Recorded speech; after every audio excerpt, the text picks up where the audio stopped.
Hello friends, कैसे हैं आप सब। तृप्ता सहगल का आप सबको प्यार भरा नमस्कार। अभिनंदन है आपका अपने चैनल अजब गजब संसार में। दोस्तों, महाभारत की बहुत सारी कहानियां तो आपने सुनी होंगी और महाभारत में कुंती के 6 पुत्र थे, ये तो आप जानते ही हैं। लेकिन जो कर्ण था वो सूर्य पुत्र था। महाभारत काव्य की रचना वेद व्यास जी द्वारा की गई थी। इस महाकाव्य में सूर्य पुत्र कर्ण की वीरता और महानता का विस्तार से वर्णन किया गया है। सूर्यपुत्र कर्ण को दानवीर भी कहा जाता है। धर्मशास्त्रों के अनुसार तत्कालीन समय में सूर्यपुत्र कर्ण दान देने में राजा बलि के ही समतुल्य थे। वीर कर्ण ने कभी भी किसी को दान देने से मना नहीं किया, अतः कर्ण की गिनती महान दानवीरों में की जाती है। लेकिन क्या आपको पता है कि वह कितने बड़े धनुर्धर थे। वह अर्जुन को भी मात दे सकते थे, क्योंकि उन्हें ब्रह्मास्त्र चलाने की शिक्षा प्राप्त थी। लेकिन आपको पता है किस श्राप के चलते सूर्यपुत्र कर्ण को महाभारत युद्ध में अर्जुन के हाथों पराजय मिली? नहीं जानते तो आइए आज मैं आपको इस बारे में इस वीडियो में बताने जा रही हूँ कि क्यों सूर्यपुत्र कर्ण अर्जुन के हाथों महाभारत युद्ध में पराजित हो गए। महाकाव्य महाभारत के अनुसार एक बार ऋषि दुर्वासा माता कुंती के दत्तक पिता कुंती भोज के राजमहल पधारे थे। माता कुंती के पिता शूरसेन थे और माता का नाम मारिशा था। राजा भोज ने माता कुंती को गोद लिया था। उस समय राजा भोज ने ऋषि दुर्वासा को बुलाया और कुंती के विवाह के हेतु पांडु के बारे में जानकारी थी कि वह अपनी बेटी कुंती का विवाह पांडु के साथ करना चाहते हैं। तत्कालीन समय में ऋषि दुर्वासा बहुत ही बुद्धिमान थे। उनको बहुत ही दिव्य दृष्टि प्राप्त थी, तो उसने दिव्य दृष्टि से पांडु की भविष्यवाणी की और उन्होंने कहा कि पांडु से कुंती को कोई संतान प्राप्त नहीं हो सकती। तब ऋषि दुर्वासा ने माता कुंती की सेवा से प्रसन्न होकर उन्हें संतान प्राप्ति का वरदान दिया। इस वरदान के अंतर्गत माता कुंती को 6 पुत्रों की प्राप्ति हुई।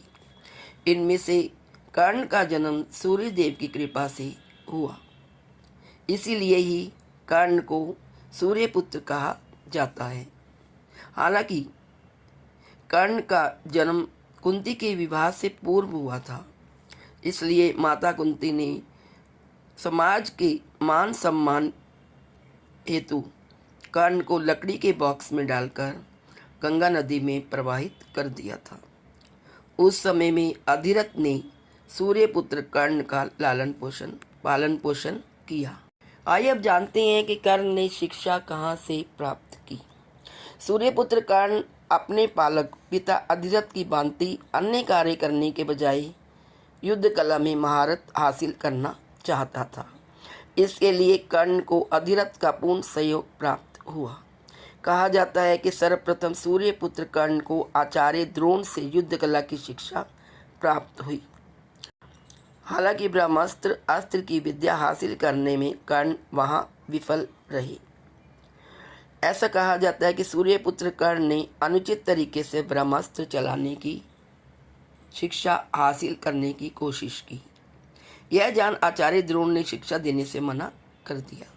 इसके बाद कर्ण ज्ञान हासिल करने हेतु परशुराम जी के पास पहुंचा। अब हम जानते हैं कि परशुराम जी ने उन्हें कौन सा श्राप दिया और क्यों दिया। सनातन धर्म गुरुओं की माने तो सूर्यपुत्र कर्ण को परशुराम भगवान ने पूर्ण शिक्षा दी। इसमें ब्रह्मास्त्र चलाने की भी विद्या शामिल थी। उस समय में परशुराम भगवान केवल ब्राह्मणों को ही शिक्षा देते थे। एक बार भगवान परशुराम सूर्यपुत्र कर्ण के जांघ पर सिर रखकर विश्राम कर रहे थे। उसी समय एक बिच्छू कर्ण के दूसरे पैर पर डंक मारने लगा। सूर्यपुत्र कर्ण यह जान के गुरु का ध्यान भंग न हो बिच्छू के डंक को सहते रहे। इससे कर्ण के जंघा पर बहुत बड़ा जख्म बन गया। इस स्थान से रक्त प्रवाहित होने लगा। रक्त के प्रवाह से भगवान परशुराम की नींद खुल गई। उसी समय कर्ण के जंघा पर जख्म देखकर भगवान परशुराम कर्ण की शक्ति को समझ गए। उन्होंने कहा, दर्द को इतना सहने की शक्ति केवल एक क्षत्रिय में ही हो सकती है। इसमें कोई संदेह नहीं है कि तुम क्षत्रिय हो। तुमने छल कर मुझसे शिक्षा प्राप्त की, अतः मैं तुम्हें श्राप देता हूँ कि जब तुम्हें ब्रह्मास्त्र की अत्यधिक आवश्यकता होगी, उसी समय तुम ब्रह्मास्त्र को चलाना भूल जाओगी। इसीलिए महाभारत युद्ध के 17वें दिन युद्ध के समय जब धरती में सूर्य पुत्र कर्ण का रथ धंस गया था, उस समय भगवान श्री कृष्ण के कहने पर अर्जुन ने सूर्य पुत्र कर्ण पर ब्रह्मास्त्र चलाया। हालांकि आवश्यकता के समय में कर्ण ब्रह्मास्त्र चलाना भूल गए। इस तरह अर्जुन के ब्रह्मास्त्र के कारण कर्ण का वध हुआ। तो दोस्तों, बहुत बड़े धनुर्धर और महान योद्धा होते हुए भी कर्ण परशुराम के श्राप के कारण महाभारत के युद्ध में अर्जुन से हार गए, अर्जुन से पराजित हो। दोस्तों, पुराने ज़माने में वरदान और श्राप ये बहुत ही काम करते थे, क्योंकि ब्राह्मण लोग या गुरु लोग बहुत ही ज़्यादा विद्वान होते थे। उनको बहुत सारी शिक्षाएं, बहुत सारी विद्याएं प्राप्त होती थी और वो उनमें निपुण होते थे। तो उनका वरदान भी खाली नहीं जाता था और श्राप भी खाली नहीं जाता था। इसलिए वे अपनी क्षमता द्वारा, अपनी गुणों द्वारा, अपनी विद्या के द्वारा श्राप भी दे देते थे और वरदान भी दे देते। तो दोस्तों, ये था एक छोटा सा प्रसंग महाभारत से। आशा है आपको बहुत पसंद आया होगा। यदि आपको वीडियो अच्छी लगी तो please like, share and subscribe. Thank you so much.